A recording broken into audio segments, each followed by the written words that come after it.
Good day and welcome to Race Matters. My name is Tony and I'll be your host for today's podcast. Growing up, I had some of my most memorable learning experiences at our kitchen table. I believe when we need to talk about difficult matters or uncomfortable subjects, it should be face to face and not face to face at someone's table and not Facebook. Well, that's a podcast for another time. Today we'll be discussing racism. I've heard several groups tackle boldly the subject of racism. The problem I have is nobody ever defines what they mean by racism. Today, we will talk about what racism is, what it is not, and how it affects us. Let's talk about first what racism is not. Racism is not individual. It's not something that happens between one individual and another individual. That's something else, and we'll discuss that. But you must understand racism is a group phenomenon. It's not individual. It's not one-on-one. It's a group phenomenon. It's one group against another. Even the word race in and of itself, in a race, think about it. If you go to a horse race, you don't expect all the horses to start at the same time and finish at the same time. You don't go to a horse race looking for equality. It's because it's a race. Somebody's supposed to win. Somebody's supposed to come in first. Someone's supposed to come in second. Someone will come in last. Race. It's a race. So understand that. Maybe that will help you when you think about racism. The media has turned racism into a catchphrase that fits into a 5-minute segment. Their implied definition is anything that has to do with race.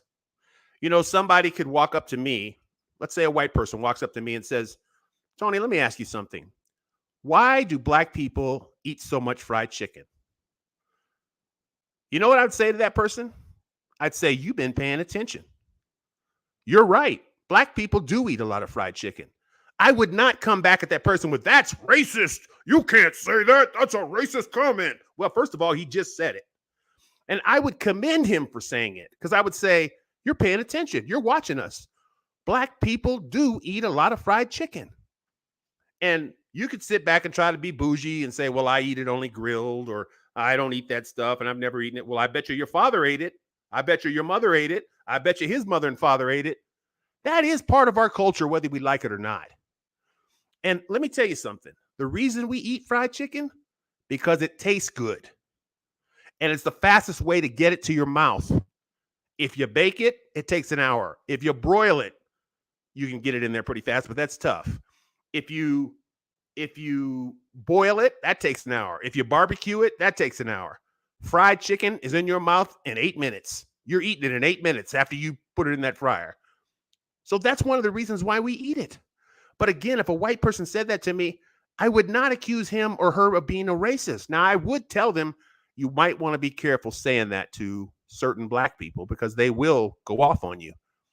I'm not one of them, because I would tell a white person, hey, thank you for asking that difficult question. Thank you for saying that. So many white people are afraid to say anything about race because they're scared they'll say the wrong thing. With me, you cannot say the wrong thing. I'm going to give you the benefit of the doubt if you're trying. Now, if you just want to be an idiot and a jerk and say stuff just to say it, okay, that's a different thing to deal with. But if you really are trying, you pretty much can't go wrong with me, because I'm going to be patient and I'm going to listen to you and I'll help you through it. All right. Let's talk about the kinds of racism we have.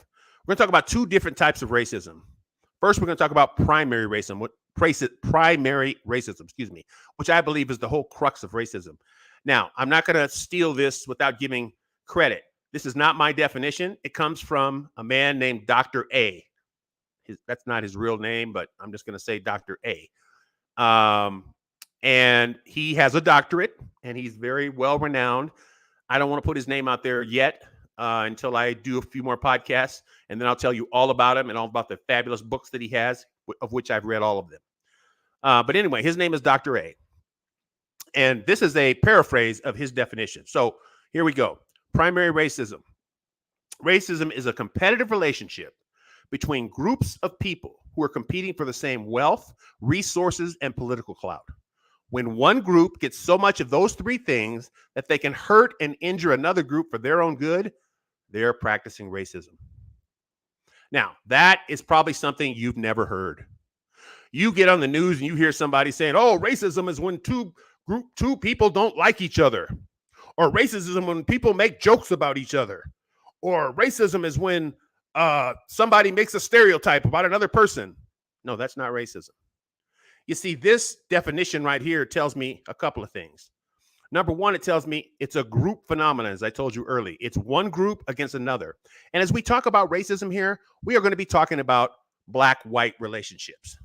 Okay, black-white relationships. Because if I was commissioned to go find out how ocean liners are affected in the ocean, I wouldn't start with a yacht. I'd start with the Titanic. Well, black-white racism is the Titanic of American social ills. And so that's what I'm starting with. Not to mention, you probably noticed I am black. So that's what we're going to start with. Not to say that racism does not exist in other realms, but this is the genesis of it in this country, and it's the biggest area that it exists, so we might as well study this area.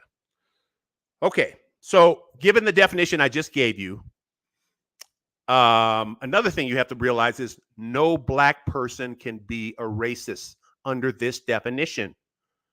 Remember, it said a competitive relationship between groups of people who are competing for the same wealth, resources, and political clout. When one group gets so much of those things, well, black people have never had so much of those things that they can force any white group to do something against their will. Black people don't have enough power to tell a white person, you have to live in this neighborhood. You have to go to these schools. You have to work in these jobs. You have to accept this insurance. You have to deal with these social ills. No black group has that kind of power to inflict that on any white person in this country. Therefore, a black person cannot be a racist. Cannot be a racist.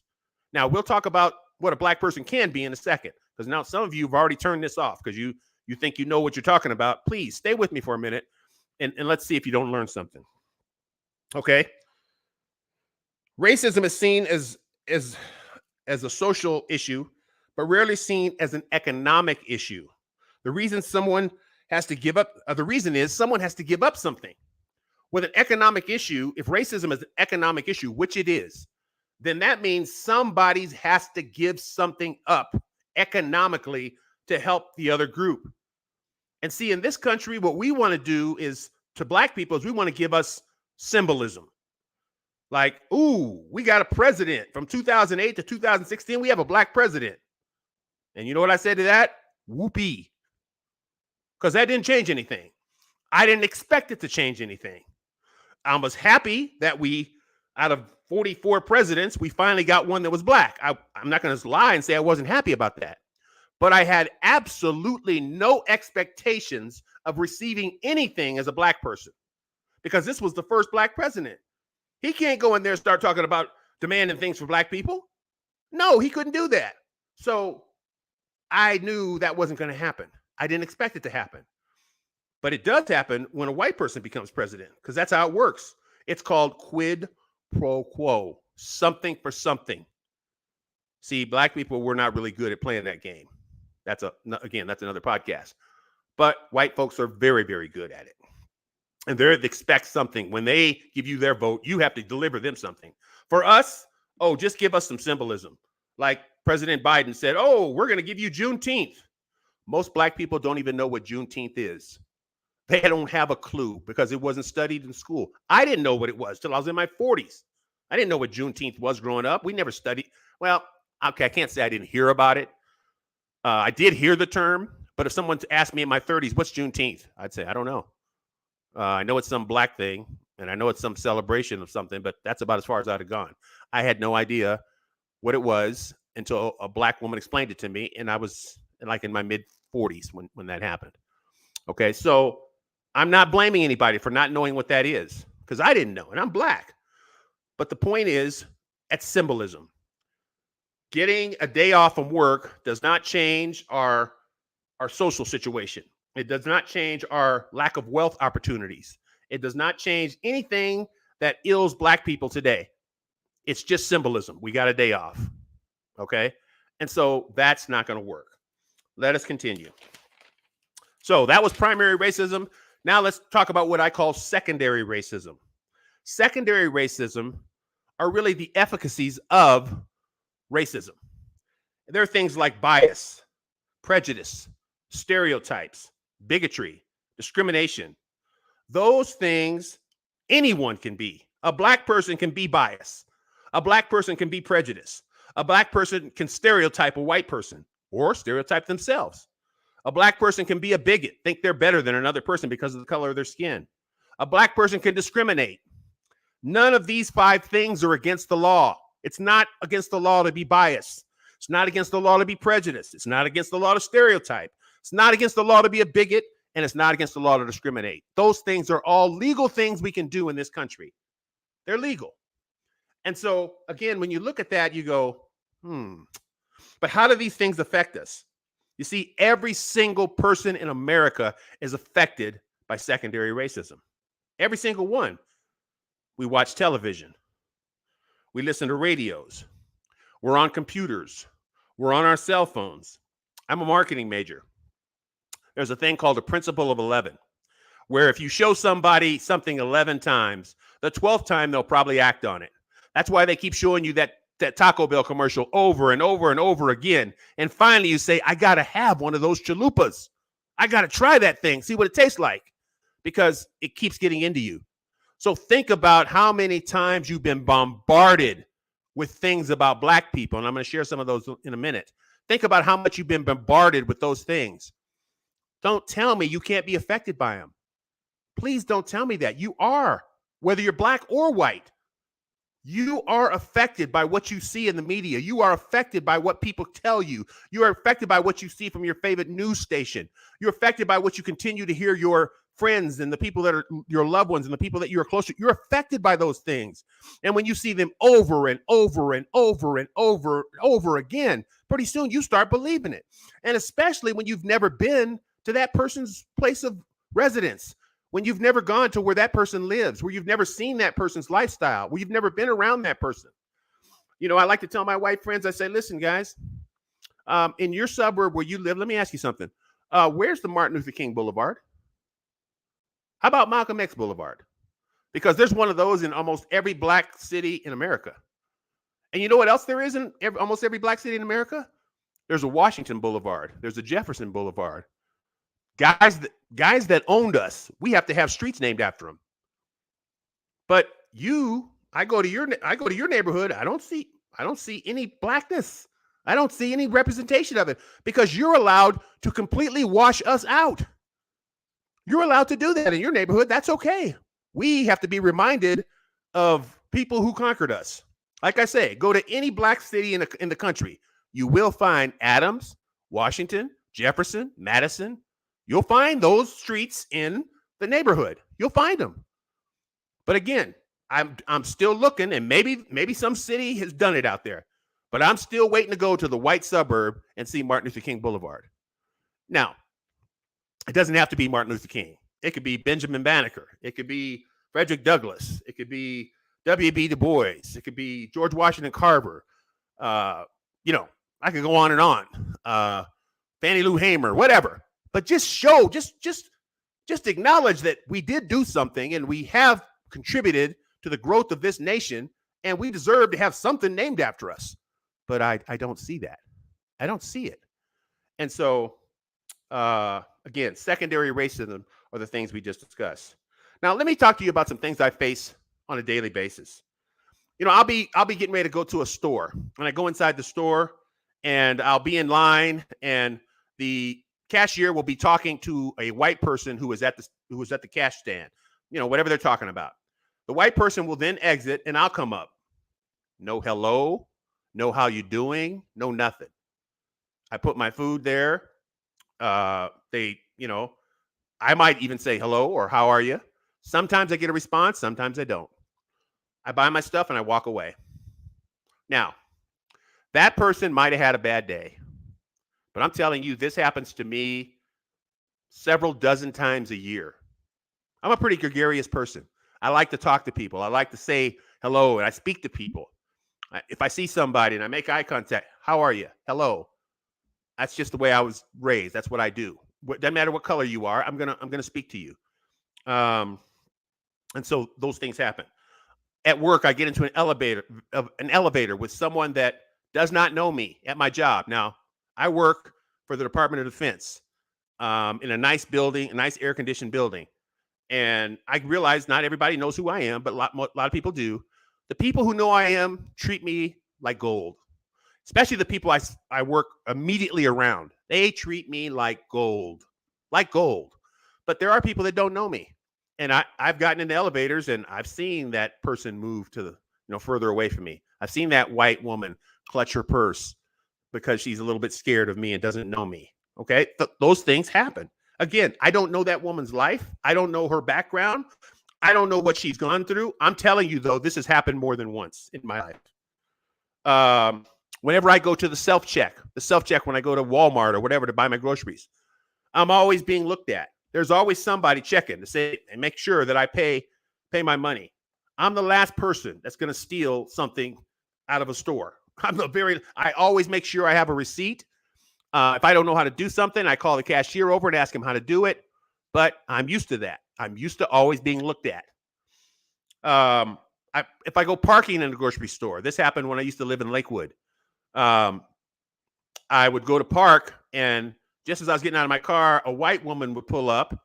She would see me. She would look at me, and then she would hit her little buzzer thing to say, "Hey, I've got my control on. You can't steal my car." And I'm just looking at her like, "Lady, if I wanted your car, I would take your keys. I'd stand here and wait. I'd go let you get your husband, and I'd take his keys too." Okay, I mean, come on. And if something happened to you, I would be the one sticking up for you. If someone did something to you in the store, I would be the one coming to your rescue. If I came out the store and your car wouldn't start, I'd be the one who would come over and give you a ride or help you fix your car, because I've done it dozens of times in my life, regardless of the color of the person.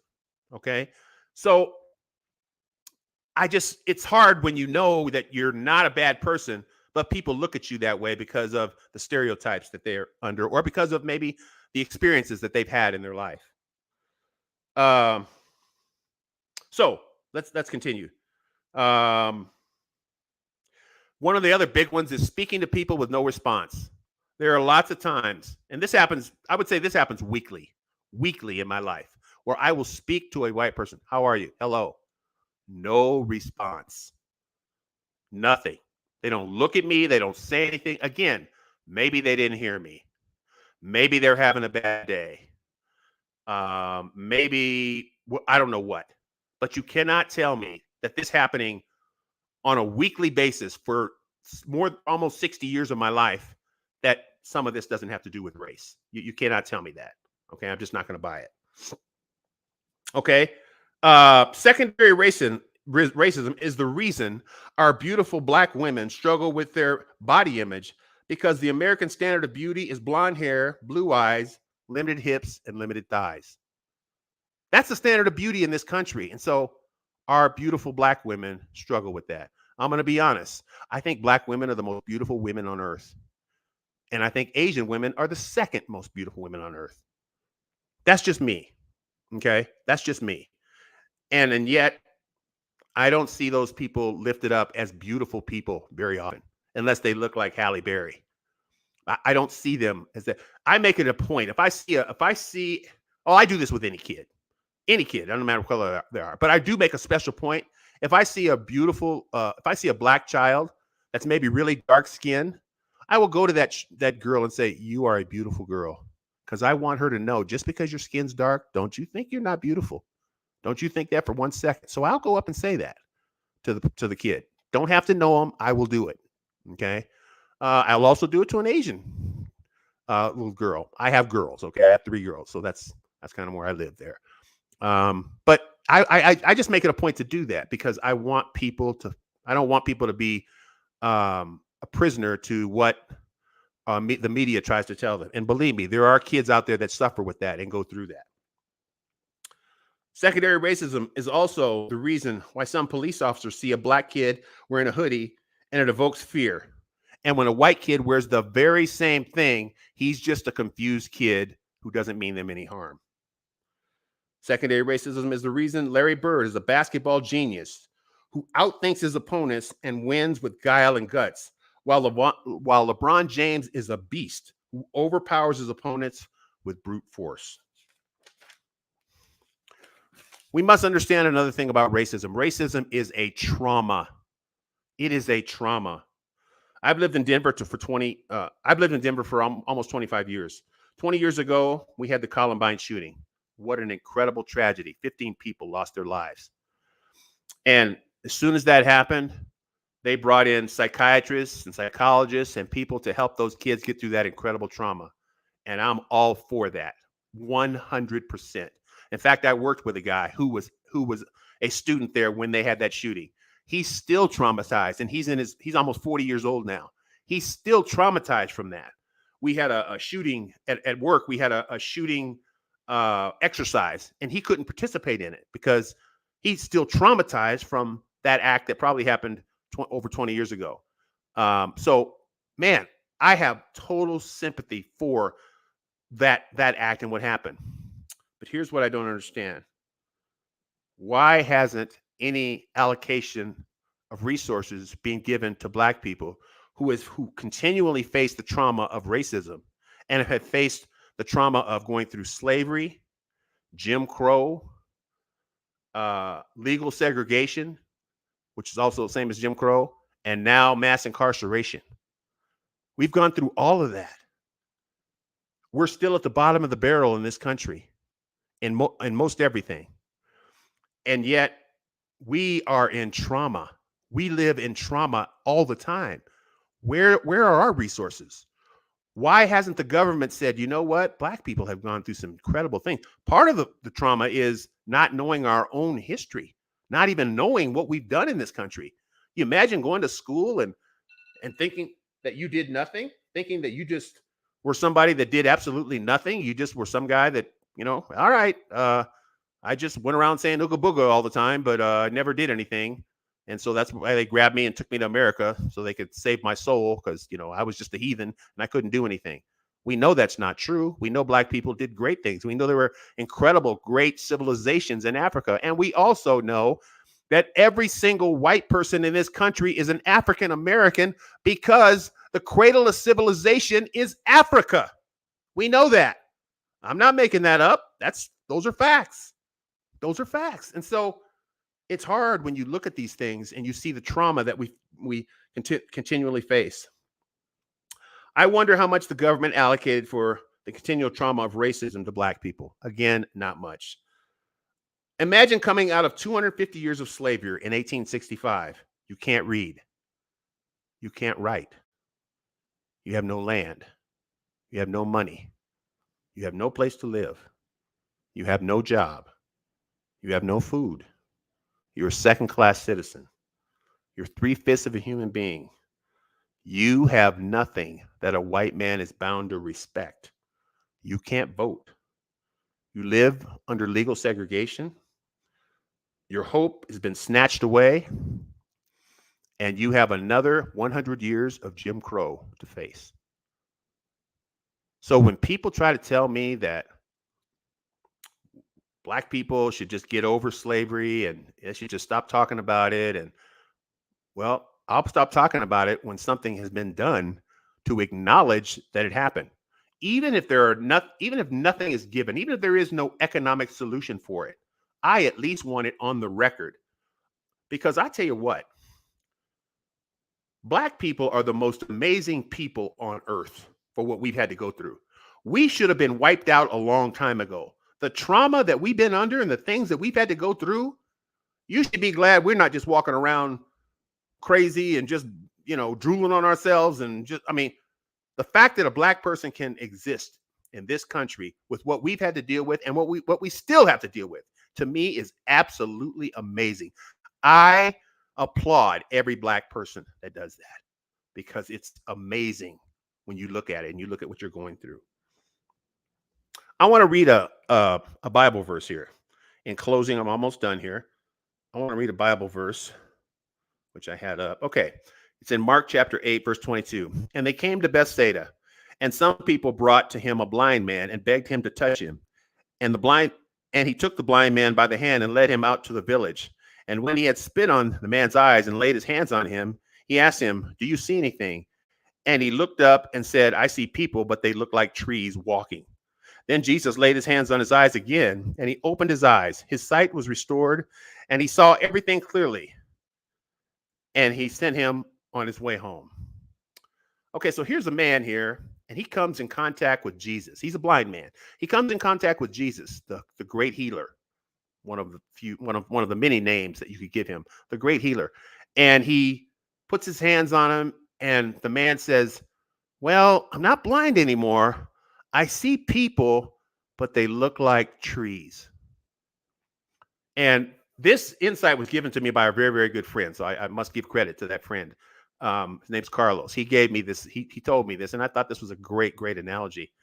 But this guy was with Jesus. And even though he was with Jesus, he still didn't see things clearly. And see, I think the religious world, who should have a solution to racism and who should be able to sit down and talk about it, and who has done a horrific job, in my opinion, in my lifetime, of dealing with this situation. A horrific job. F minus. Okay. I just think we should be able to sit down and talk about it. And we're not very good at it. We're not. And I find the very same response I see with people in the world, I find the same exact response in God's church. And that is incredibly, incredibly disappointing. A place where we should be able to talk about anything. And now, I'm not saying we haven't made any progress, but we're not making it fast enough. And please don't tell me these things take time. I'm 62 freaking years old, and I don't have time. I don't have time. So we got to get this thing rolling. So don't give me that this takes time and you got to be patient. We've been saying that for years. I'm not flying on that one. We got to change that. Tony, don't play that. We got to go faster. We got to go faster. And we can't just wait till there's a dilemma. We got to be working at this and working hard to change it. But anyway, I went on a diatribe there. Let me get back to what I was saying. So when you look at this situation, this guy couldn't see. And I think a lot of times people think just because they know God or they call themselves a Christian that they're exempt. Well, of course I understand racism because I'm a Christian. No, this guy was blind, and Jesus had to touch him a second time to get him to see clearly. The first time, what did people look like? Trees. This is what I'm here to tell you, my white brother. I'm not a tree. Let me say that again. I'm not a tree. I hope you'll be with me next time as we discuss our next subject. Thank you so much for listening, and good night.